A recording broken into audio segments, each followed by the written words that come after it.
Hello again. So I posted this on my story the other day, and well, okay, it was yesterday. Quite a few people actually wanted me to try it. One person wanted me to try it and leave a review. Because I'm a people pleaser by nature, I went and bought it, and here I am trying it.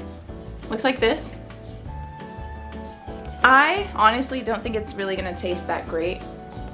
Does that look good? It kind of looks like a butthole.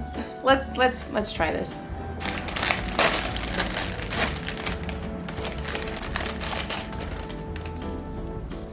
So it smells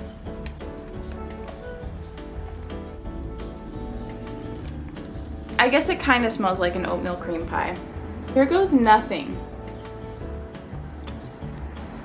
Again, I don't really think it's gonna taste that great.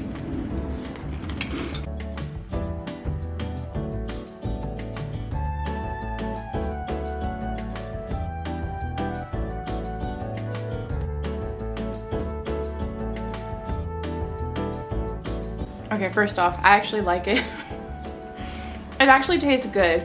There's like cinnamon, nutmeg. Maybe that's what I'm tasting.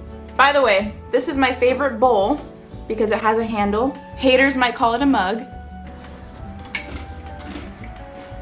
Does it taste like an oatmeal cream pie? Not in the slightest. But is it a good cereal just on its own? Yeah. It kind of has the texture of like Reese's Puffs, where it's light and airy. It's not super dense. But the flavor, you know, there's that nutmeg, there's that sweetness, maybe it's vanilla. I'm guessing that's from the cream. That's what it looks like in the bowl. There you have it. Do I recommend it? Yeah, actually. If you're looking for like a new cereal that doesn't really taste like other cereals, but that also doesn't taste like an oatmeal cream pie, then I would recommend this cereal. Honestly, it's pretty good. I don't know if it's just because I'm hungry. I don't think it's because I'm hungry. It could be because I'm hungry. I'd give it a 7 or an 8 out of 10, which is like, I think pretty good. Maybe even a 9 out of 10, depending on how you rate your cereals. All right, that's it. Thank you guys for watching. Feel free to follow me on Instagram if you would like. It is private, but I'll approve you if you're someone who I know or someone who seems like a normal person. Yeah, bye.